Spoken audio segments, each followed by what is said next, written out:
Hello everybody, it's Adrian for WapCar.my and I'm all about the details. This is the 2020 facelifted Honda CR-V and I'm now in Honda Bangsar showroom to bring you guys on a closer look of this refreshed SUV.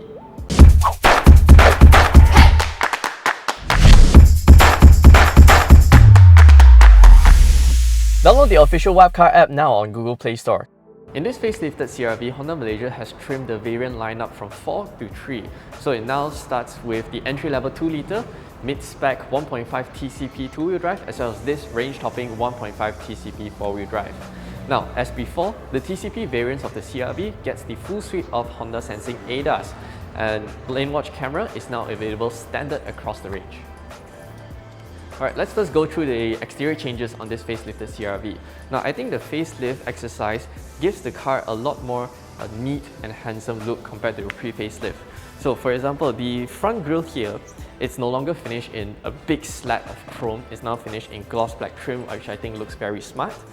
And over here, LED reflector headlamps with LED daytime running lights standard across the range. So are the LED fog lamps. Now, if you notice, the bumper is also reshaped to feature a nice chrome strip across the full width of the front of the CR-V facelift. And I think just this makes the car look very neat and smart. Over to the side. Over here, you get a new design 18-inch alloy wheels wrapped around the same profile rubbers, 235/60 R18 profile, but this 18-inch wheels is only available in the TCP variants. Now, over to the back. The top half section of the rear of the facelifted CR-V is pretty much the same. You still get the shark fin antenna, a rear spoiler, LED tail lamps, but only on the bottom side here, there's now a new silver trim that runs across the lower section of the bumper. More importantly, the exhaust outlets are now a trapezoidal shape instead of the round shape compared to pre-facelift. On TCP variants of the CR-V, it now comes with a powered tailgate,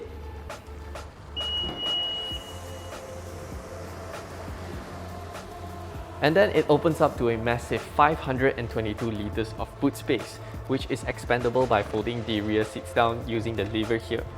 Underneath here, you get a full-size spare wheel.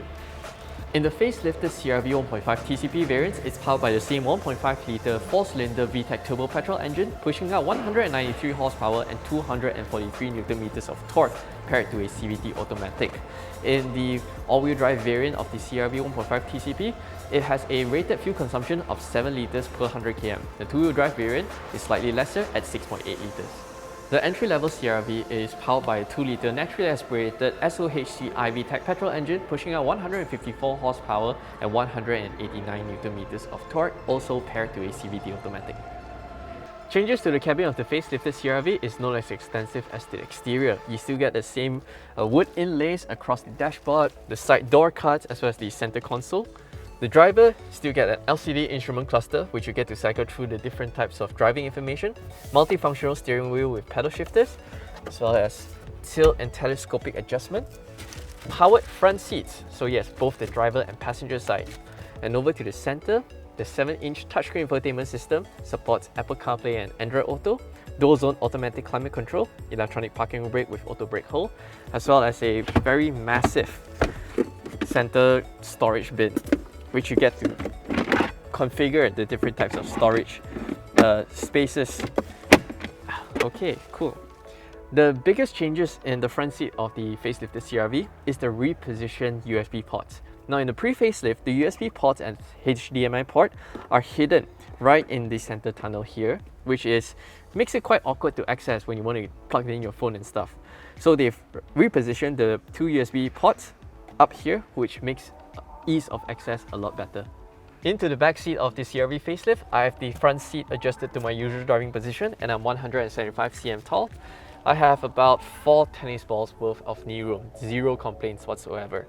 Space in the footwell is massive as well. You will definitely have no complaints. It's definitely going to be one of the most comfortable back seats in the class.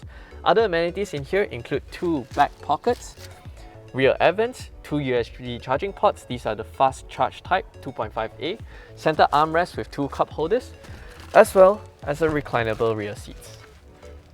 Now, one thing I noticed about the reclinable rear seat is that when you recline the seat back, the seat base also moves along with it.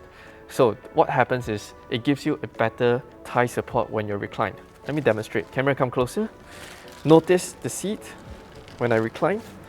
The seat base moves ever so slightly just to give you that extra support on long journeys when you're reclined. One last addition inside the cabin of the CR-V facelift is the inclusion of active noise cancellation that's standard across the range. Now what this active noise cancellation does is that it emits some low wave frequency just to cancel the exterior noise, giving a quieter cabin in the car.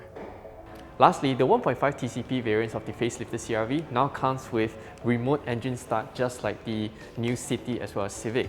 You simply activate it by locking the car and press and hold this button. And there you have it. And to turn it off, simply press and hold the button again. Now, Honda Malaysia has just announced the selling price of the facelifted Honda CR-V. It's priced between 139,000 to 163,000 ringgit. For more information of the facelifted Honda CR-V, log on to WapCar.my. Download the official WapCar app on Google Play Store now for all your latest news, reviews, and comparisons to help you find your next perfect car. See you there!